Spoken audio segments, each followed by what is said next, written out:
In this module, we're going to look at HttpClient. We'll spend just a few minutes looking at your networking options, and then we'll spend most of our time surveying the HttpClient methods.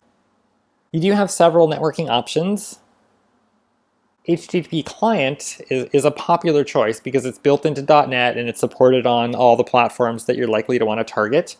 But it's not your only choice. You could also use a platform-specific API. For example, if you were writing a Xamarin.ios app, you could use something like NSURL session. And finally, there are actually third-party networking libraries out there. For example, some of you may remember Modern HttpClient, which is a fairly popular third-party API. We're going to stay focused, though, on HttpClient for this section. HttpClient is available in .NET. It's available in your Xamarin.Android app and in your Xamarin.ios app. So it's supported natively there, so you don't have to add any packages to get access to it. If you're doing something like xamarin.forms, though, and you'd like to do your networking in your shared project, in your PCL, then there's one more step. You do have to add this NuGet package here, which is supplied by Microsoft. Now let's look at how to use HttpClient. So its main job, of course, is to send requests and get back a response. All the methods are async, so if you did something like kick off a request in a button click handler, that'll get moved off the UI thread immediately. There's several methods to choose from. In my mind, as I look over the list, I kind of categorize them into three different pieces. There's one that's really general, then there's 4 that are a little bit more specialized, and then 3 that are very specialized. So let's survey all 8 of these. The first one is send, and the real name is send async. I just left the word async off the slide here to make it a little bit cleaner. So send async is the most general. It's the one that lets you use any of the HTTP verbs. It does require a bit more coding, but again, it's the most powerful. Then there's 4 specialized ones: get async, post async, put async, and delete async. These are a little bit easier to use, but not quite as powerful. And finally, there's 3 that are super specialized just for getting data. So get byte array async, get stream async, and get string async. So let's look at each of these 3 categories in turn. We'll start with send first. Send requires you to create an HTTP request message object. You have to set a bunch of properties. So first of all, of course, you need to say where the message is being sent to, what's the address of the server.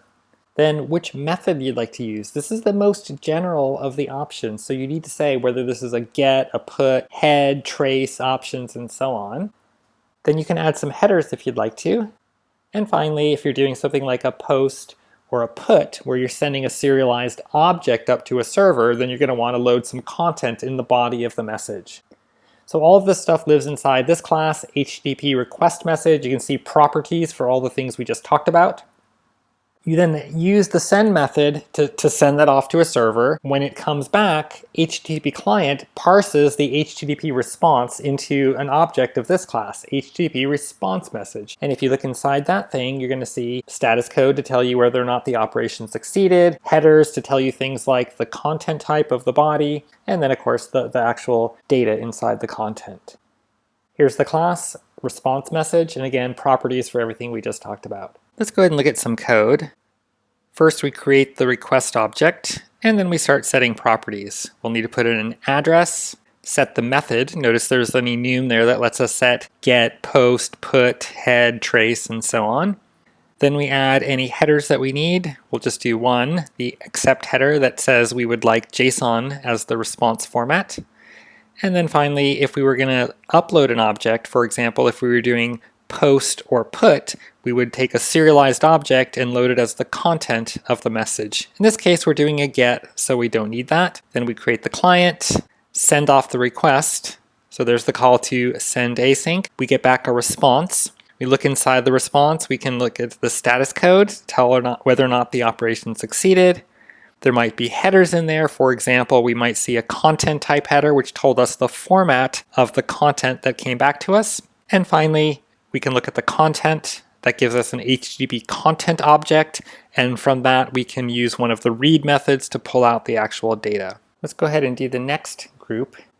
These aren't as powerful as send. First of all, you never set the method, and by method here I mean HTTP verb like put, post. You don't need to because it's implied by the method name. Secondly, you never set per request headers. We'll see in a later section that there are still ways to add headers, like the default request headers, into the HTTP client object.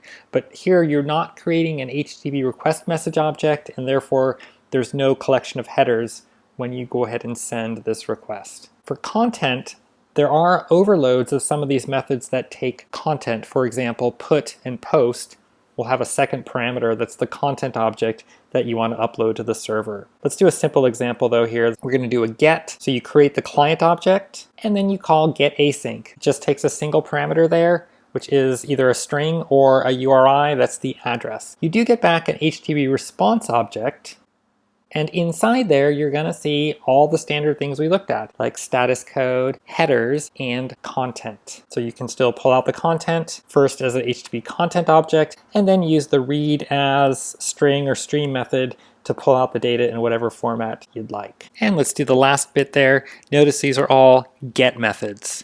So these are much simplified. They're a lot easier to use, but they're not nearly as flexible. First, you don't have to set the HTTP method, obviously, because they're all get. You don't have an opportunity to set headers directly on the request, because in this case as well, there's no HTTP request message object. And also, since you're doing a get operation, there's no need to ever set content. So here's how you do it. Create the client object and call get. Notice the return type is a string or a stream or a byte array. You get the data back immediately, and that means you don't get an HTTP response object, which means you don't have any access to things like the status code.